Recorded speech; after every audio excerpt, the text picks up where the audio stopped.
Vous êtes sur Média TV, bien évidemment, et on enchaîne cette fois-ci la programmation avec On se dit tout. On se dit tout, et pourquoi le conflit serait tellement négatif? Eh bien, on va voir que le conflit, au contraire, peut être très constructif avec deux professionnels de la question. Ensuite, on enchaîne sur un autre sujet, un sujet vraiment de prévention qui est très très important. On va parler de la rétinopathie diabétique, ce problème qui peut toucher les yeux, conséquence justement d'autres maladies chroniques. On en parle avec le docteur Tariq Aloussi, il est ophtalmo à Rabat. Restez avec nous, les détails au fur et à mesure. Vous êtes les bienvenus sur Média TV.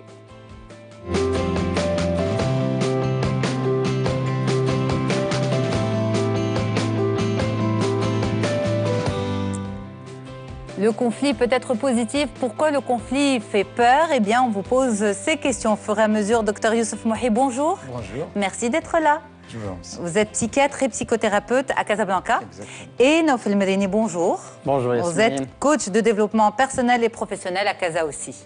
Merci beaucoup, messieurs, d'avoir fait le déplacement, d'être avec nous. Alors, docteur Mouhi, pourquoi un conflit fait peur? Le conflit, d'abord, c'est une relation. S'il n'y a pas une relation, il n'y aura pas de conflit. Je ne peux pas avoir un conflit avec vous si on n'a pas une relation professionnelle, familiale ou autre. Donc, c'est une relation entre deux personnes ou plusieurs personnes ou deux groupes, mais qui ont des intérêts incompatibles. Et donc, ce sont des gens qui sont amenés à s'entendre. Et le conflit est inhérent à la personne humaine, à l'humanité, parce que qui n'aime pas le conflit n'aime pas le changement.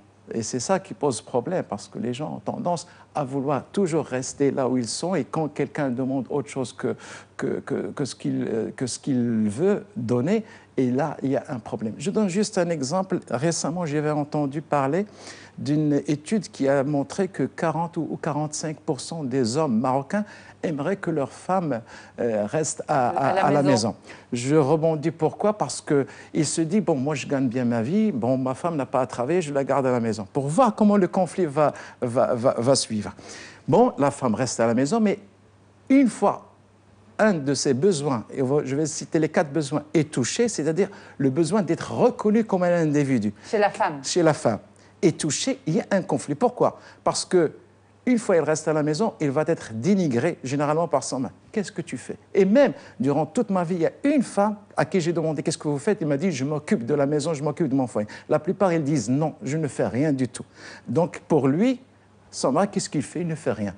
Et donc, on ne lui reconnaissant pas son entité de femme qui s'occupe de ça, et son mésestime de soi, elle est là, il y a une baisse d'estime de soi, et donc il y a un conflit. Le conflit peut être, comme on dit, on va voir dans les stratégies de résolution, comme le tapis, comme la poussière sur le tapis, une fois donné, il va s'épuiser, il va être déprimé, et pourquoi il va avoir le clash. Alors, si un conflit est là, c'est qu'il a un rôle. Oui. Pour vous, les spécialistes, quel est le rôle du conflit?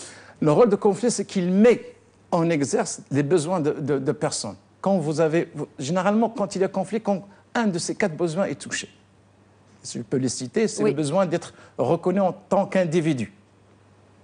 On a tous, quand on fait quelque chose, on a tous envie d'être remercié, d'être reconnu en tant que tel. C'est un besoin psychologique. Les gens ne vivent pas que d'eau et de pain, hein. Ils ont besoin d'être reconnus. Ensuite, il y a le besoin d'estime de soi. Ensuite, il y a le besoin d'être cohérent. Et c'est ça qui pose problème. Il y a une étude qui a été faite aux États-Unis pour montrer un petit peu ça. C'est-à-dire vous demandez à quelqu'un une pièce. Donnez-moi 10 dirhams à chaque personne. Ce n'est pas un mendiant qui le fait, c'est une personne normale qui le fait. Eh bien, les gens peuvent donner comme ne peuvent pas donner. Mais si on lui dit non, avant de demander une pièce, demandez l'heure. Oui. Donc l'heure, ça ne demande rien. C'est 3 mots. Et il est 11h20, il est 15h30. Donc la personne à qui on demande l'heure, si une minute plus tard, on lui demande une pièce de 10 dirhams, il doit être cohérent parce qu'il était aimable, il était gentil, donc il va donner la pièce. Ça, c'est quand ça marche. Mais imaginez quelqu'un qui a dit un truc qu'il s'avère par la suite qu'il a tort. Il doit rester cohérent. Et donc, il est cohérent dans son tort. Dans son tort. Et ça fait le conflit. Alors, vous avez dit reconnaissance, estime, cohérence. Et le besoin d'avoir le contrôle. On a tous besoin, notamment les gens qui manquent de confiance en soi, ils ont peur de perdre leur contrôle. Et donc, pour prouver qu'on a raison, généralement, on fait ce qu'on appelle de la domination pour voir. Et donc, dès qu'on sent qu'on perd le contrôle, il y a un conflit. Ça, c'est ce qu'on appelle les 4 besoins psychologiques, que quand ils sont touchés, il y a un conflit. Mais justement, ce conflit vient montrer qu'il y a un déséquilibre au niveau de ces 4 besoins. C'est bien ça? Oui, qu'ils sont touchés. Qui sont touchés, absolument. Et donc, dans leur résolution, la première des choses, c'est écouter les besoins de l'autre, dire ses propres besoins et s'entendre. C'est tout un art. Ah ben voilà.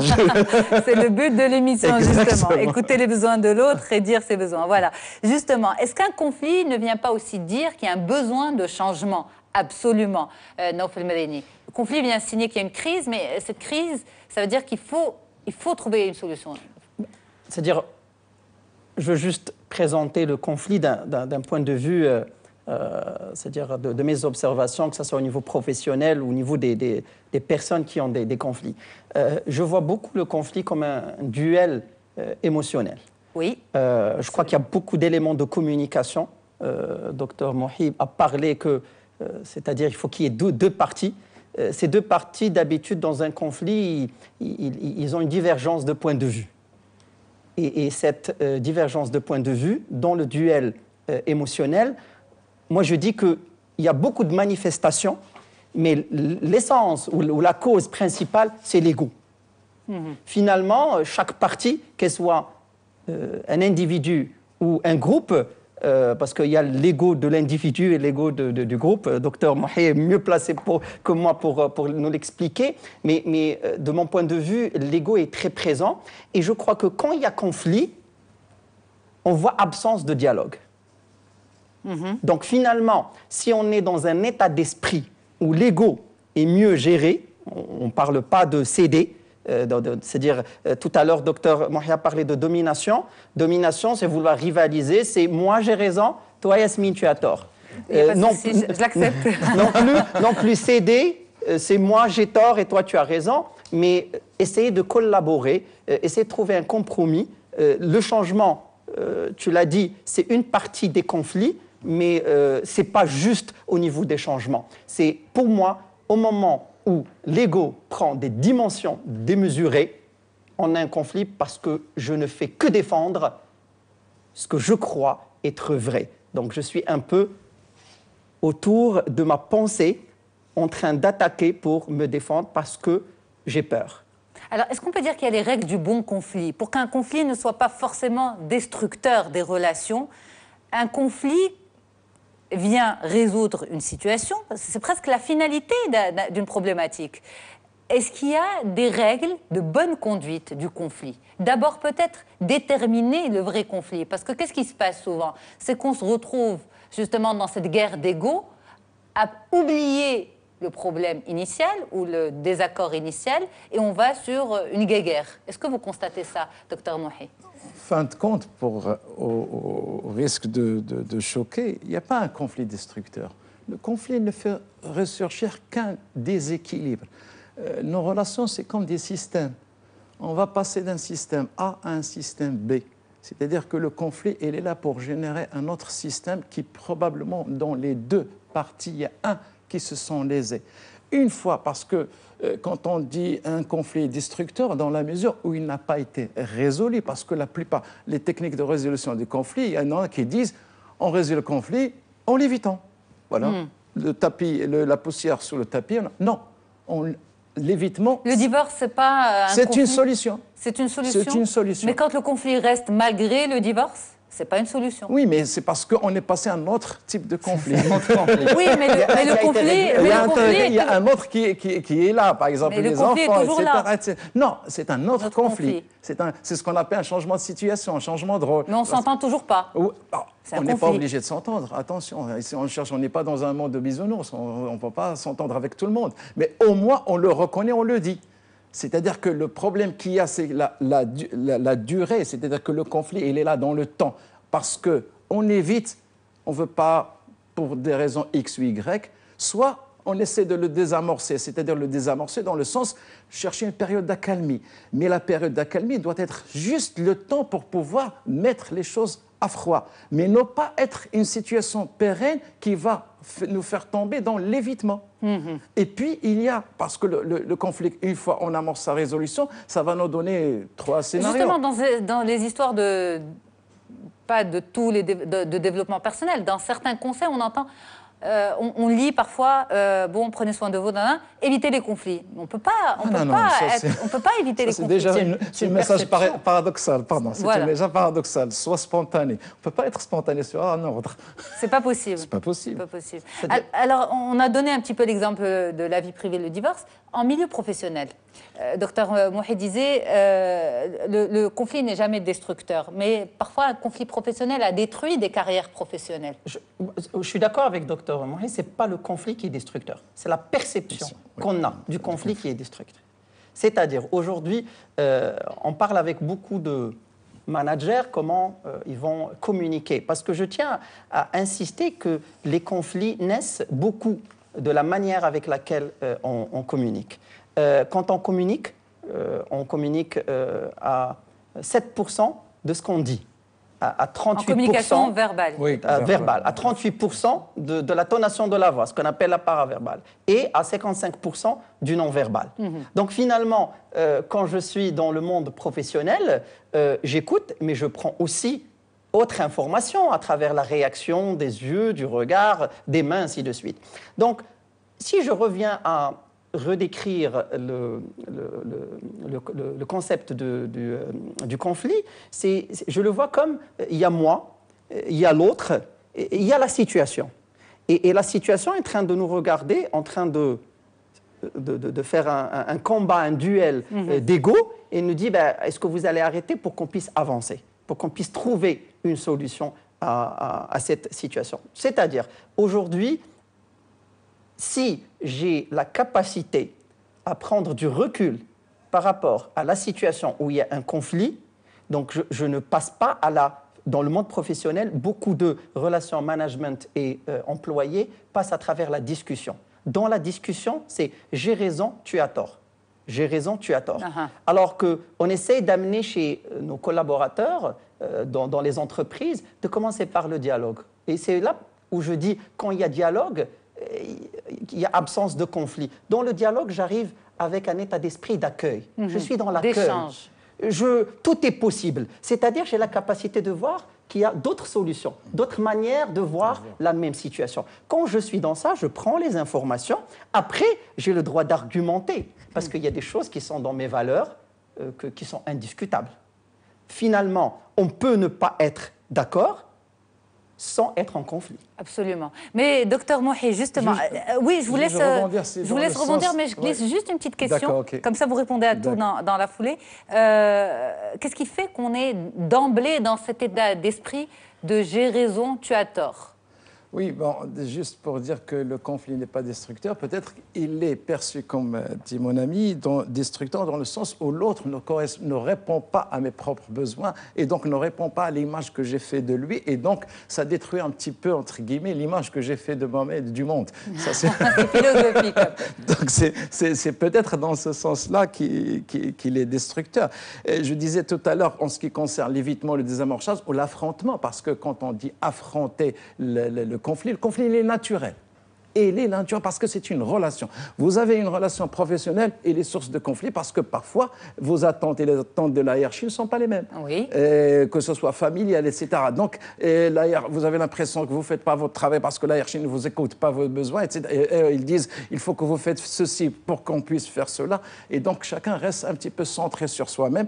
Et c'est ça qui fait perdurer. Je ne change pas tant que l'autre ne change. Et on est campé dans ces positions parce que, comme a dit Nofel, si on veut désamorcer ou trouver une solution, c'est qu'on doit venir d'abord avec l'idée que j'ai peut-être raison, mais j'ai aussi peut-être tort, et peut-être que l'idée de l'autre est beaucoup mieux que la mienne, et que l'essentiel, c'est de trouver un intérêt. Parce que dans l'affrontement d'un conflit pour trouver sa solution, il n'y a pas 36 000 solutions, il y en a 3. Soit on est dans ce qu'on appelle le compromis, qui est le perdant-perdant, parce que le compromis, c'est quoi? C'est que vous avez baissé vos demandes, Et la hiérarchie, par exemple, l'ABC, c'est le compromis, c'est le perdant-perdant. Soit je suis votre père, je suis le patron, j'exige, donc c'est le gagnant-perdant. Soit on est dans ce qu'on appelle le gagnant-gagnant. Mais le gagnant-gagnant, par exemple, des employés ou des ouvriers demandent une augmentation de salaire. Le patron dit « OK, d'accord, mais s'il vous plaît, au lieu de sortir à 16h, vous sortez à 17h. » Donc, ils gagnent dans la productivité, eux, ils gagnent de l'argent. Donc, c'est comme ça.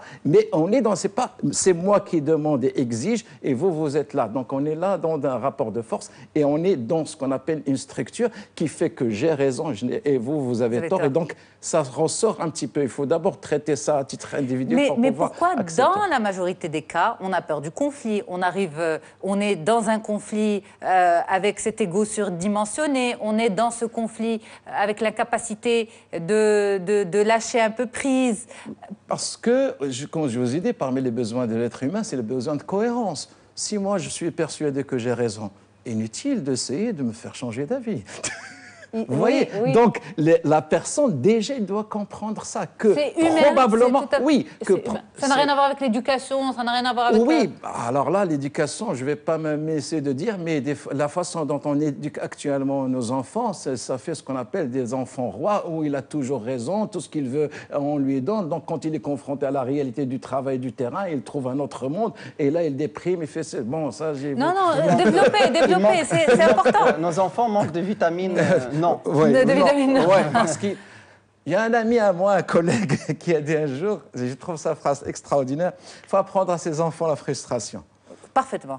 Alors, dites-le aux parents d'aujourd'hui. On le dit dans On se dit tôt, c'est vrai. C'est pas parce que j'ai les moyens, il faut que vous avez tout ce que vous avez envie. On le dit. On a fait pas mal d'émissions ciblées dans ce sens-là, pour le bien-être des familles, hein, et comme vous l'avez dit, pour les futurs adultes. Ah oui. Et je crois que c'est un apprentissage. C'est-à-dire, aujourd'hui, Dr Mohid dit qu'on ne peut pas être des robots, c'est-à-dire bien programmés. C'est-à-dire, le conflit, il est là. Comme humain, on va réagir par rapport à une situation. Ça, c'est normal. Mais une fois que je commence à réagir, c'est là mon travail. On parle beaucoup de développement personnel, mais c'est ma capacité de me dire stop et de créer une zone tampon, une zone de vide où je dis c'est pas contre moi. Et si je prenais le temps d'écouter un peu plus, parce qu'on écoute, mais on sait qu'il y a plusieurs niveaux d'écoute, niveau 1, 2, 3. Quand j'écoute au niveau 3, c'est-à-dire j'écoute ce que tu me dis, Yasmine, comment tu me le dis, et de quelle manière, et qu'est-ce qu'il y a comme émotion qui sort. Finalement, le fait de vouloir avoir raison, il est dû aussi que je te vois que toi aussi tu veux dominer. Je le sens, je le comprends. Donc je ne me sens pas bien, parce que là je vais être dominé, j'ai peur. Donc j'ai peur de perdre. Oui. Maintenant, ça c'est un profil. Il y a d'autres profils qui disent j'ai peur que Yasmine soit fâchée contre moi. Ça dépend de la solidité émotionnelle de la personne. C'est pour ça qu'il y a des gens qui disent je fuis, c'est pas grave. Oui. Et on a parlé de parents, il y a des parents qui vont apprendre à leurs enfants c'est pas grave. Ou il y a d'autres parents qui sont dans la confrontation, qui vont apprendre tu domines. Tu es là pour dominer. Ne te laisse pas avoir. Maintenant, il y a une gestion. Il y a une gestion entre les deux. Oui. C'est-à-dire, un élément qu'on peut partager avec les parents, c'est qu'une situation où tu as vu l'enfant en état de conflit, tu peux même toi être dans le système du conflit, parce que, et dans la voiture, tu as dit, et si on reculait un peu, si pendant la situation, on a pris un pas en reculant, et on a une deuxième chance pour refaire, qu'est-ce qu'on aurait pu faire? Pourquoi on l'a fait? Parce que finalement, il y a un pourquoi. Pourquoi je réagis de cette manière? Pourquoi j'ai dit ce que j'ai dit? Et on revient vers le duel émotionnel. J'ai envie que mon ego l'emporte. Mais par exemple, l'histoire de l'enfant aussi, parce que bon, ça peut changer d'émission. Non, pas du tout, mais c'est toujours dans le même esprit, parce que bon, le conflit, ces enfants d'aujourd'hui vivent des conflits. Le conflit n'est pas réservé à l'âge adulte. Et c'est une habitude. S'il fuit aujourd'hui comme enfant, il fuira comme adulte. Tout à fait. Et l'idée aussi de cette émission, c'est de structurer les téléspectateurs et les générations à venir. Donc, c'est pour ça que je ramène ça à l'enfance souvent.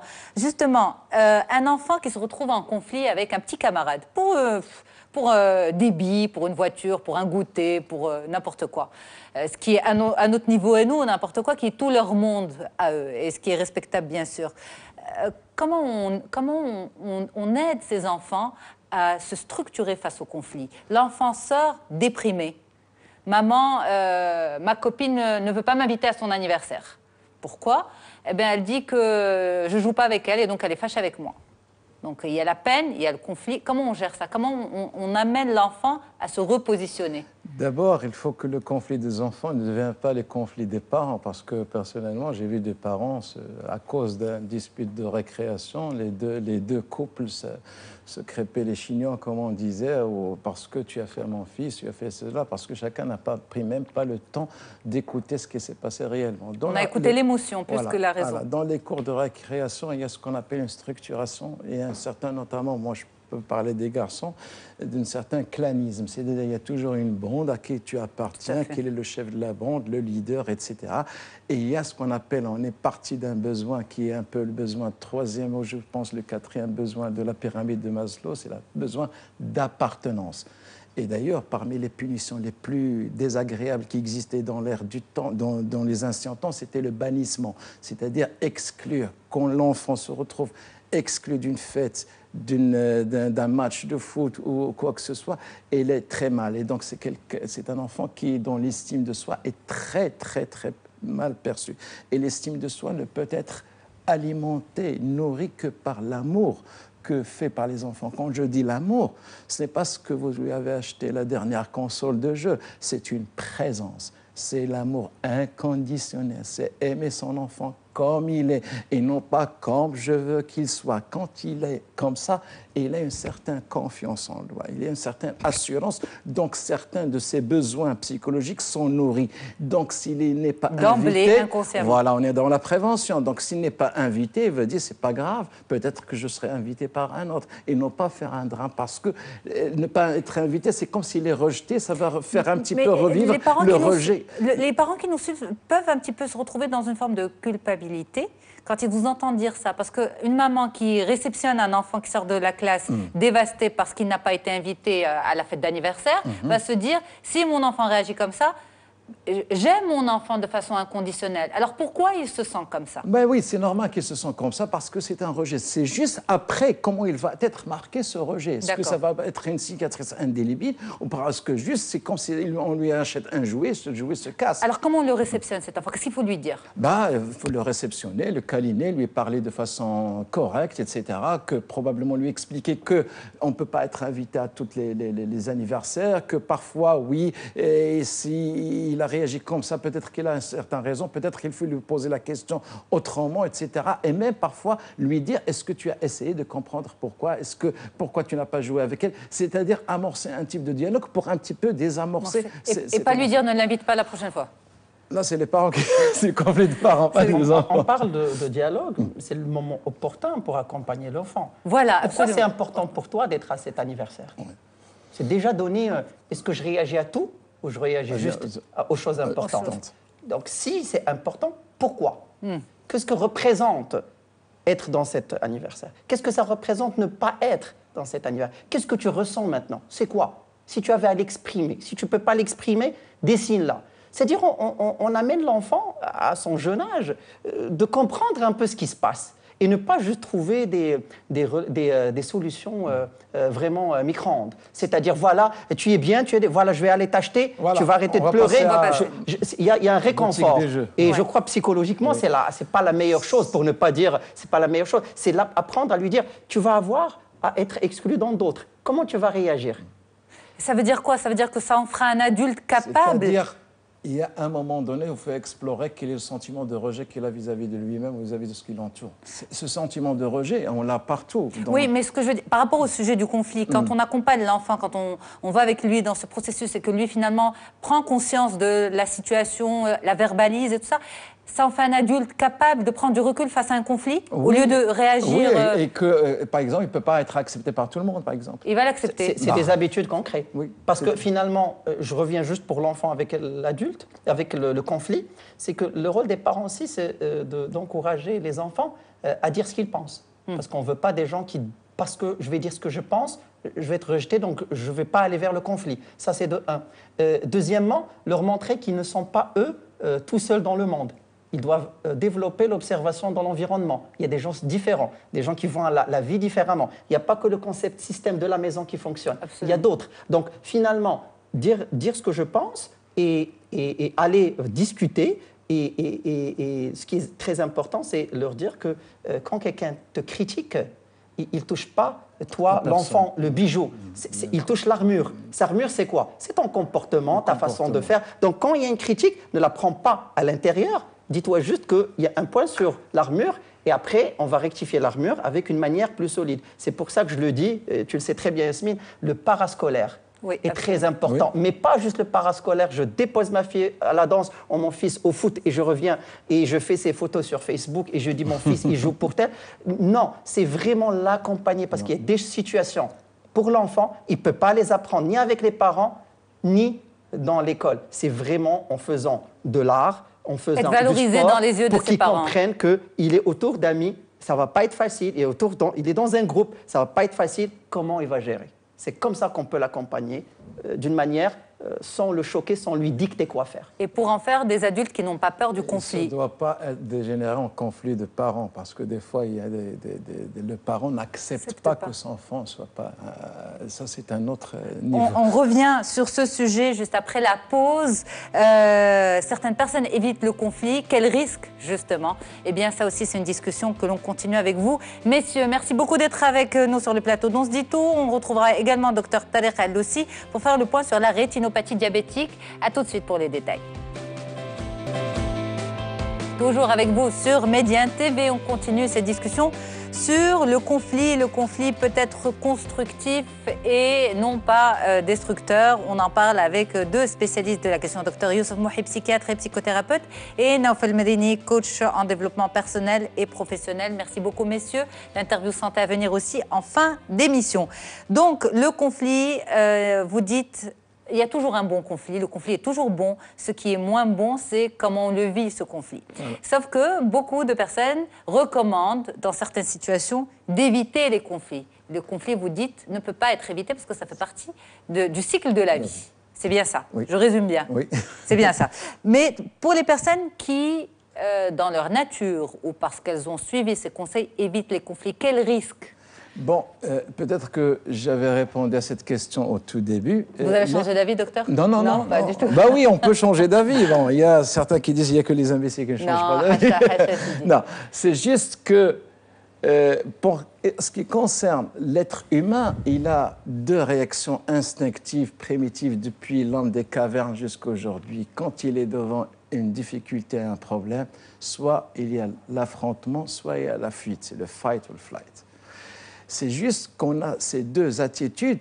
Le problème qu'il y a, c'est qu'il y en a qui utilisent une dans toutes les situations. Je dis n'importe quoi. Si je suis dans une situation où le rapport de force n'est pas en ma faveur, je vais fuir. D'ailleurs, il y a un excellent bouquin qui s'appelle L'éloge de la fuite qui montre que, ça c'est un neurobiologiste qui l'a fait, c'est extraordinaire quand on évite certaines situations. Mais si on le fait tout le temps, là il y a un problème. Pourquoi? Parce qu'on se dit... L'autre va changer, l'autre va reconnaître ce que je fais, l'autre, et on commence à attendre. Et ça, c'est l'exemple typique dans les couples, dans notre société. La femme attend, et il commence à se dénigrer, il est dans le faire plaisir, et à un moment donné, qu'est-ce qui arrive? Il y a un épuisement. Et là, on est beaucoup plus dans ce qu'on appelle les prises en charge psychothérapiques, psychiatriques, parce qu'on est dans les troubles dépressifs, on est dans le burn-out, etc., que ce soit en milieu professionnel, par exemple. Donc, le conflit, quand on l'évite, on est confronté à l'épuisement et à la dépression. Quand vous dites que... On le repousse uniquement, en fait. Oui, mais on le pose, c'est parce que, voilà ce qui se passe. Tout à l'heure, vous avez parlé de divorce, qu'est-ce qui se passe? C'est parce que peut-être que quand on pose le conflit, la solution est peut-être la dissolution.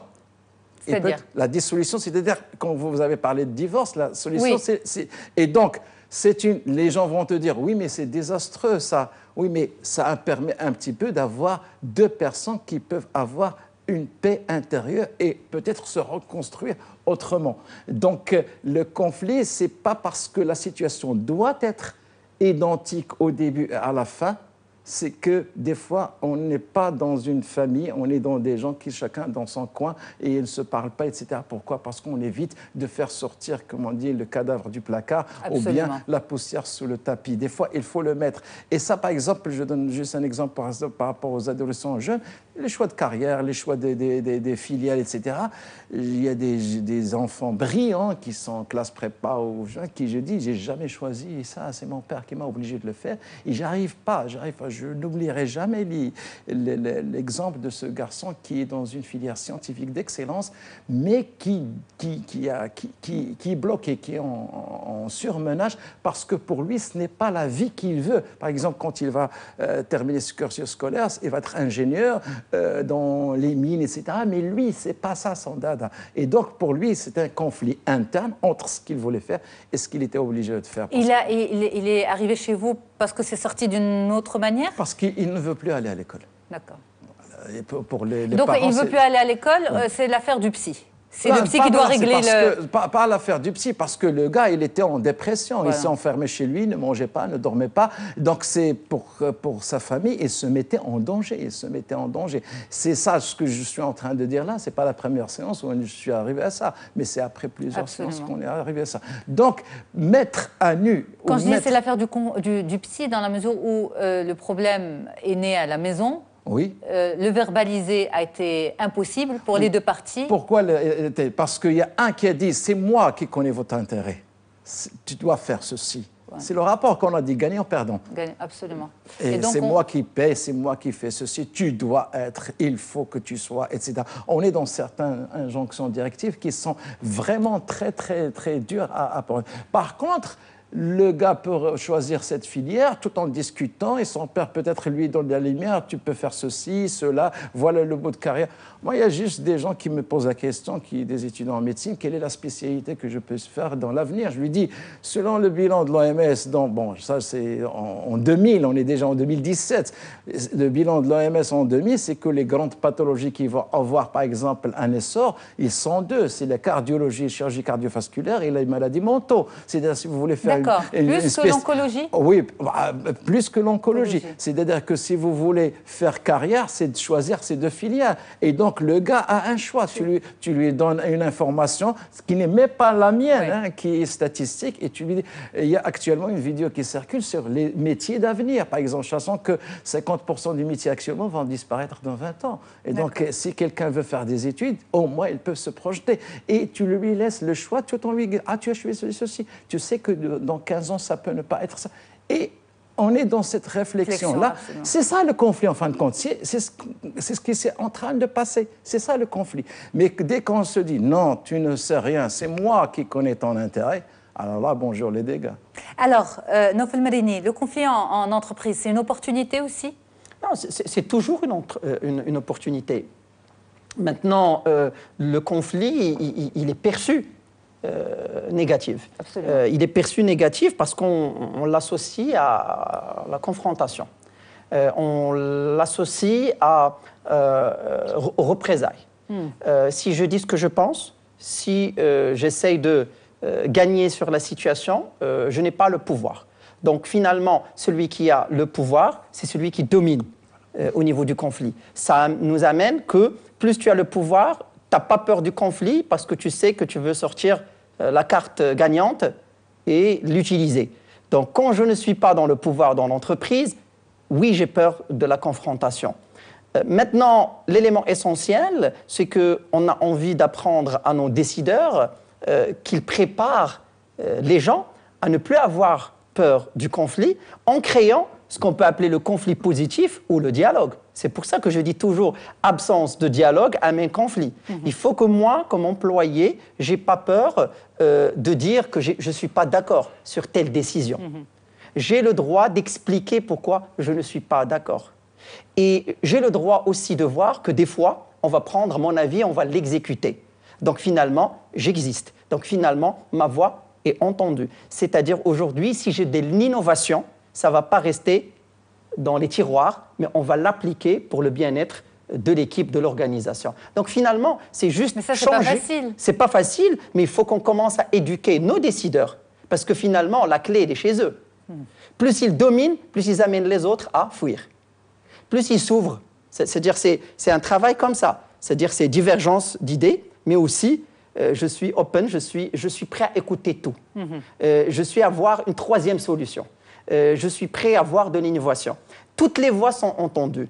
Une fois qu'on a fait ça, ben, on a une capacité de partir vers une décision où tout le monde a participé. Donc finalement, on crée cette habitude. Oui, ça prend du temps. C'est une nouvelle donne. Et oui, Il met du temps à s'installer. Mais au moins, si les décideurs ne le font pas, ça va être en forçant. Ça va être en forçant avec des risques. Des risques, que ça soit psychologique. Absolument. Ou des risques c'est-à-dire dans l'entreprise, sûrement, docteur Mohi, il y a des gens qui ont des burn-out au travail. C'est-à-dire qu'aujourd'hui, je sens qu'on ne m'écoute jamais, je sens que je suis bon, mais tout le travail que je fais, il y a quelqu'un d'autre qui le prend. Je vois que celui qui n'est pas bon au niveau compétence, c'est lui qui grimpe. On a une frustration. Ouais. Ça amène, on a discuté dans d'autres émissions avec toi, Yasmine, sur la victimisation. Ça renforce la victimisation. Ça renforce et on commence à tourner en rond. Et tout ce que je sais pour moi, c'est que je vais mal faire, je vais être rejeté. C'est important l'image aussi qu'on projette. Et tout ça, quand il n'y a pas de solidité intérieure, il n'y a pas une force émotionnelle. Parce que c'est différents profils psychologiques qui gravitent autour du conflit. Les managers, peut-être qu'ils ont toujours appris depuis leur enfance à écouter que leur voix. Parce que peut-être que dans ce sens-là, donc il n'a pas été éduqué à écouter d'autres voix. Et ça, ce qu'a dit Noufel m'a fait rappeler que probablement à cause de ça, que la productivité de l'ouvrier ou du fonctionnaire ou de l'employé marocain est très basse. On a un taux de productivité qui est extrêmement... Si vous dites à une personne qui travaille par exemple de 9h à 16h, quel est exactement, réellement le temps de travail, on va être très, très surpris parce que les gens ont l'impression qu'ils sont démotivés. À quoi ça sert de faire de l'innovation, etc. De toutes les façons, je ne suis pas écouté, je ne suis pas ceci, je ne suis pas cela. Et donc, cette mauvaise gestion du conflit amène la démotivation. Oui, parce qu'on l'évite, Parce qu'à l'entreprise, il n'y a que ça. Ouais, c'est-à-dire qu'on communique pour prendre une décision, pour avancer. Ouais. Donc c'est de là le syndrome du lundi matin. Oui, je sais qu'il est universel, mais chez des éléments, c'est vraiment ça devient quelque chose d'inquiétant le dimanche soir. Aussi, quand ton manager t'appelle pour une réunion, et tu rentres comment? Tu rentres comme ça. Pourquoi? Parce que tu as un ancrage négatif de la relation. C'est-à-dire encore fight. Moi, je suis fatigué de fight. Qu'est-ce que je fais? Je fais OK, amen. Et de la même manière, les managers ne comprennent pas pourquoi leurs gens ne sont pas productifs, pourquoi ils ne sont pas motivés. J'ai tout fait, mais j'ai tout fait dans le sens où je l'ai fait comme moi je crois. Et pas comment on amène les études, des bureaux d'études, etc., le management, machin, etc., et ça marche. On dit traiter les gens comme ils ont besoin d'être traités, pas comme vous voulez vous être traités. C'est pas difficile aussi pour les managers de traiter à la carte? C'est pas difficile. Une fois qu'ils se connaissent eux-mêmes, on a énormément d'éléments de psychométrie aujourd'hui. Je dis n'importe disque MBTI. C'est pas de la science exacte, mais quand même, ça me permet de dire que je suis différent de comment je vois le conflit. Je suis différent dans la communication. Moi, je veux que ça soit vite. Alors que Yasmine, peut-être, il faut que ça soit lent, il faut que ça soit méthodique pour qu'elle puisse comprendre. Donc finalement, vous n'avez pas tort, je pense. Si j'utilise la même méthode avec tout le monde, je pars au conflit directement. Parfait. En tout cas, merci. Chacun son rythme, et il faut savoir que le conflit, il est inhérent de l'être humain et il est fait partie de la société, etc. Il ne faut pas en avoir peur. Voilà, il ne faut pas en avoir peur. En tout cas, merci beaucoup pour cet éclairage, cette dédramatisation du conflit et cet autre replacement vis-à-vis du conflit. Docteur Youssouf Mohi, vous êtes psychiatre et psychothérapeute à Casablanca. Naoufel Mrini, vous êtes coach en développement personnel et professionnel à Casablanca également. Merci beaucoup au nom de tous les téléspectateurs de Médien TV, dont Dito en particulier. Moi, je reste avec vous et on parle santé des yeux. Restez avec nous pour les détails. Et là, on enchaîne avec vous, docteur Tarek Aloussi. Vous êtes ophtalmo à Rabat. Bonjour, merci d'être là, docteur. Merci, Yasmine. C'est un plaisir de vous avoir. Un grand sujet de sensibilisation, la rétinopathie diabétique. Pourquoi? Parce que lorsque le diabète n'est pas correctement soigné, l'excès de sucre dans le sang va provoquer une altération des vaisseaux de l'œil, ce qui va entraîner progressivement une baisse de la vision, pouvant même mener à la cécité, justement. C'est tout le but de notre émission, c'est éviter toutes ces complications. La rétinopathie diabétique, docteur Aloussi, c'est une conséquence directe du diabète et uniquement du diabète ? Effectivement, donc la rétinopathie diabétique, c'est la conséquence de l'accumulation de plusieurs facteurs, pas que du diabète. Donc tout ce qu'on appelle les facteurs cardiovasculaires, donc le diabète en particulier, surtout quand il est déséquilibré, particulièrement si le diabète dure longtemps, donc au-delà de 10 ans, avec une glycémie déséquilibré, donc ça peut mener à la rétinopathie diabétique. On rajoute à ça donc les autres facteurs qui est l'hypertension artérielle, donc la dyslipidémie, c'est-à-dire quand le cholestérol est déséquilibré, une hypercholestérolémie. Donc on a aussi les apnées de sommeil, donc ça peut aussi les apnées du sommeil. Les apnées de sommeil, effectivement, Okay. Ça peut donner ce qu'on appelle les œdèmes maculaires du diabétique, donc les maculopathies. Même si la personne n'a pas de diabète. Non, avec le diabète. Avec le diabète, okay. Diabète déséquilibré associé à d'autres facteurs. Les apnées de sommeil, donc c'est une nouveauté donc par rapport à la maculopathie du diabète, donc maculopathie, le dème maculaire diabétique. Donc d'autres facteurs comme les atteintes rénales du diabète, c'est-à-dire le diabétique quand il y a une atteinte rénale, donc peut faire il est plus sujet à faire une rétinopathie diabétique. D'accord. Oui. D'accord. Donc en fait, c'est une maladie secondaire à d'autres pathologies chroniques. Effectivement, donc le diabète en particulier principal, surtout quand la glycémie et l'hémoglobine glyquée, donc l'équilibre de 3 mois est déséquilibré, surajouté à d'autres facteurs qui sont aussi cardiovasculaires comme l'HTA, comme dyslipidémie, comme l'atteinte rénale. Et actuellement, on parle aussi de l'apnée de sommeil, particulièrement comme la maculopathie diabétique. Ok, très bien. Alors, si c'est une maladie secondaire à d'autres pathologies, est-ce que ça veut dire qu'on peut la prévenir, docteur ? Effectivement, donc on peut prévenir la rétinopathie diabétique et je rappelle qu'il y a 2 types de diabète, le type 1 donc qui concerne les enfants, le type 2 donc c'est surtout les sujets d'un certain âge avec une obésité. Dès la découverte du diabète, on fait ce qu'on appelle un fond d'œil, donc un dépistage à la découverte du diabète, puis on fait un dépistage annuel. Pourquoi ? Parce que le diabète, c'est une maladie insidieuse et donc il touche surtout la périphérie de la rétine avec des petites altérations vasculaires. Et donc ces altérations vasculaires, si on ne les prévient pas très tôt, il risque d'aller vers des complications un peu plus graves, comme les hémorragies dans l'œil, comme des problèmes de glaucome néovasculaire. Et donc, il est toujours souhaitable de faire et obligatoire plutôt, de faire ce dépistage précocement et annuellement. D'accord. Alors, malgré ce dépistage précoce et ce suivi annuel, parce que ces patients qui vont faire une rétinopathie diabétique ont forcément une autre pathologie, donc normalement, ils sont suivis. N'est-ce pas ? Et malgré cela, vous continuez à avoir des rétinopathies diabétiques en consultation. Effectivement. Donc, pourquoi ? Comment vous expliquez cela, docteur ? Donc, on continue à avoir des rétinopathies diabétiques et des rétinopathies diabétiques à des âges très précoces. Pourquoi ? Parce que le diabétique, comme vous savez, c'est difficile de faire une surveillance vraiment stricte et régulière, surtout quand on est atteint de type 1 depuis le jeune âge. C'est difficile ? C'est difficile, c'est contraignant. C'est contraignant de faire les mesures, de faire les piqûres tous les jours. Donc, c'est pour ça qu'il y a des patients qui n'arrivent pas à suivre régulièrement. Il y a aussi le problème de surveillance chez l'ophtalmo. Donc, pas tous les diabétiques ils partent chez l'ophtalmo tous les ans. Donc, l'idéal, c'est de voir l'ophtalmo tous les ans pour déceler les premiers stades de rétinopathie diabétique. D'accord. Donc, on continue. Est-ce qu'il y a des signes ? Est-ce qu'il y a des signes ? Alors, donc, normalement, au premier stade, il n'y a pas de signes qui sont vraiment patents et évidents. On peut voir des petits troubles visuels, des petits brouillards passagers transitoires. Et en général, on ne prête pas attention à ça. Et on ne prête pas attention. C'est pour ça qu'on instaure ce qu'on appelle le dépistage systématique de tout diabétique. Dans les stades un peu modérés, légers, modérés jusqu'à sévères, là, on commence à voir les signes de la néovascularisation rétinienne et les complications. Et quels sont ces signes, justement, avancés, malheureusement ? Malheureusement, donc, on distingue 2 types d'atteinte rétinienne. Il y a l'atteinte centrale qui touche la macula, Donc, c'est l'œdème maculaire diabétique. Et dans cette atteinte, on a ce qu'on appelle un gonflement de la macula. Donc, visible? Gonflement visible chez l'ophtalmo, bien sûr. Oui, mais pas par le patient. Par le patient, il commence à avoir une vision trouble de près, une vision trouble nocturne. Et après, c'est une baisse de vue de loin, donc graduellement. Et une petite déformation de la vue. Okay. Des fois, on peut avoir ce qu'on appelle juste une déformation de la vue sans avoir une baisse de vue. Dans la forme périphérique, qui est la rétinopathie diabétique, et dans ce cas, on peut avoir ce qu'on appelle des hémorragies. Qu'est-ce qui se passe? Il y a une prolifération de vaisseaux rétiniens anormaux. Le patient le sent?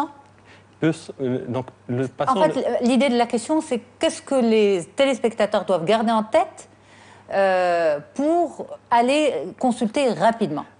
Donc les téléspectateurs, s'ils ont à garder quelque chose, c'est de voir systématiquement le médecin sans pour autant, avant de voir les symptômes de la rétinopathie diabétique. Maintenant, pour un patient qui a déjà vu un ophtalmo et après 9 mois ou 11 mois, s'il voit des troubles transitoires de la vue, donc transitoire quand j'ai dit un petit brouillard passager et il est diabétique, il vaudrait mieux voir l'ophtalmo. Et il peut voir aussi ce qu'on appelle des myodésopsies. C'est quoi les myodésopsies? C'est comme des mouches volantes. Et donc, ça peut... Ça ressemble un peu au signe de l'ADMLA, non? L'ADMLA, c'est plutôt des déformations de la vision centrale. Très bien. Ici, ça, c'est une parenthèse. C'est une parenthèse. Donc, ici, ça peut être en rapport avec des petits saignements. On peut faire des petites hémorragies transitoires. Ça commence les saignements, ils sont visibles, dans l'œil. Ils sont visibles pour le patient? Oui, ils sont visibles pour le patient, mais il va les comprendre. C'est comme un nuage, des petits brouillards passagers. Et donc, OK. Alors justement, une rétinopathie, une fois qu'elle est là, quel est son risque, la rétinopathie diabétique? L'idée n'est pas de faire peur aux téléspectateurs, bien sûr, mais l'idée est de faire prendre conscience, par des interventions des spécialistes, et notamment la vôtre aujourd'hui, de l'importance de la prévention primaire et secondaire pour éviter les complications. Donc, très bonne question. Merci pour cette question. L'impact de la rétinopathie, il est double. D'abord, actuellement, quand on a une rétinopathie diabétique, c'est un indicateur d'atteinte cardiovasculaire. C'est-à-dire, il y a un risque de faire une atteinte cardiovasculaire. Parce que, comme vous savez... En plus du diabète, en plus de la rétinopathie. En rapport avec le diabète. Oui. C'est-à-dire, c'est une microangiopathie. Les complications du diabète, ils touchent tous les organes, tous les petits vaisseaux. Donc, c'est pour ça qu'on parle de microangiopathie, donc atteinte des petits vaisseaux. Et donc, particulièrement au diabète, quand on a une rétinopathie diabétique, on a plus de risque d'avoir une atteinte d'autres organes nobles comme le cœur et donc comme le rein. Donc déjà, il y a le pronostic vital déjà. Donc quand on voit un patient avec une rétinopathie diabétique proliférante sévère, c'est une urgence de dépister aussi les complications aux autres organes. 1. 2, il y a aussi l'atteinte rétinienne proprement dit. Donc l'atteinte rétinienne proprement dit, donc oculaire. Donc le risque, c'est le saignement dans l'œil. Et le saignement peut évoluer vers ce qu'on appelle le glaucome néovasculaire, c'est-à-dire il y a une hypertonie oculaire avec des douleurs et donc le patient peut perdre la vue. Malheureusement, l'atteinte, elle est bilatérale, c'est-à-dire elle ne touche pas un œil, mais souvent, c'est les deux yeux, parce que les mêmes vaisseaux à l'œil droit irriguent les deux. Donc s'il y a une atteinte de l'œil droit, il y a aussi une atteinte de l'œil gauche. D'où l'importance de régler son diabète, en fait, d'équilibrer, pardon, le terme exact. D'équilibrer tous les paramètres, pas que le diabète, donc l'hyperglycémie, l'hémoglobine glyquée, mais aussi les facteurs, l'HTA aussi, et aussi l'hyperlipidémie, s'il y a une protéinurie, c'est-à-dire l'atteinte rénale, il faut l'équilibrer, et dans le temps, pas que 1 mois, 2 mois, 3 mois, mais dans un laps de temps correct, c'est-à-dire au moins 1 an, 2 ans, 3 ans, pour être sûr qu'on ne va pas avoir une complication rétinienne du diabète. OK. Est-ce que, par exemple, vous trouvez un problème à faire comprendre ça à vos patients de différents âges peut-être, de l'importance de cet équilibre, de ces facteurs déclenchants? Personnellement, j'arrive à passer des messages, vu que je fais beaucoup de cette chirurgie, donc je fais un peu de chirurgie rétinienne, je fais un peu de rétinopathie diabétique, donc j'arrive à montrer des clichés de rétine avec des hémorragies, de choquer un peu le patient, comme ça il prend conscience. Donc déjà, en consultation, il voit les patients qui sont diabétiques dans des stades altérés et très dépassés, il commence à voir l'issue de sa pathologie. Absolument. Donc il prend compte qu'il va conscience. prendre conscience. Et donc s'il fait pas régulièrement un dépistage et un équilibre glycémique, il risque de devenir comme ces patients avec une malvoyance profonde. Est-ce qu'on peut prendre en charge la rétinopathie diabétique? Est-ce qu'on peut la soigner? C'est sûr. Donc, c'est notre travail quotidien. Donc, on est amené à faire d'abord le dépistage et donner un traitement en fonction du stade. Donc pour les stades où il n'y a pas de prolifération rétinienne de vaisseaux, donc il n'y a pas de néovaisseaux, des petits vaisseaux capillaires qui commencent à croître, donc à ce stade on peut faire ce qu'on appelle juste du laser. C'est quoi le laser? Donc le laser rétinien, c'est un laser spécial où on ferme les territoires ischémiques. C'est quoi les territoires ischémiques? Les territoires qui commencent à sécréter des facteurs de croissance. Okay. Et en fait, quand un territoire, on va dire, est maîtrisé, on va prendre le jargon que vous avez utilisé, il est maîtrisé pour toujours? On n'en fait pas une maladie chronique? Donc, en fait, on fait une coagulation de tous les territoires ischémiques périphériques et on laisse la vision centrale pour le patient qui est utile. Donc ça, c'est pour les stades précoces. Et donc, les choses peuvent rentrer dans l'ordre juste avec le laser. Mais il faut continuer la surveillance. Continuer la surveillance. Et dans les stades avancés, c'est là où on tombe dans le cas des chirurgies, de la chirurgie vitréorétinienne, où on est amené à faire une chirurgie de pointe avec une dissection de membrane. C'est efficace? C'est efficace. Est-ce qu'on sauvegarde la vue du patient? Alors, c'est-à-dire, ce n'est pas une chirurgie comme la cataracte. C'est une chirurgie qui touche à un organe noble qui est la rétine. C'est un organe qui est très sensible. Donc, c'est un organe neurosensoriel. Okay. Les cellules sont très Ça veut dire quoi, justement, dans le processus thérapeutique? Ça veut dire, dans le processus thérapeutique, si on est devant une hémorragie de vitrée simple, donc sans décollement de rétine, donc on peut faire une vitrectomie, on fait un laser, ça veut dire on enlève l'hémorragie et la rétine.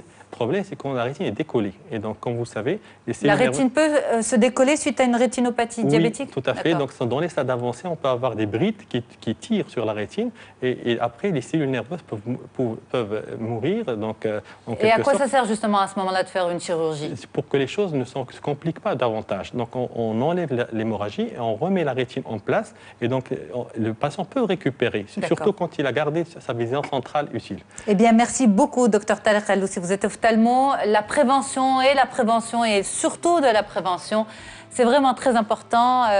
Au sein de cette émission, on vous remercie justement d'y contribuer. On a fait le point avec vous sur la rétinopathie diabétique, conséquence d'un certain déséquilibre comme le diabète, l'hypertension ou autres. Merci beaucoup, docteur.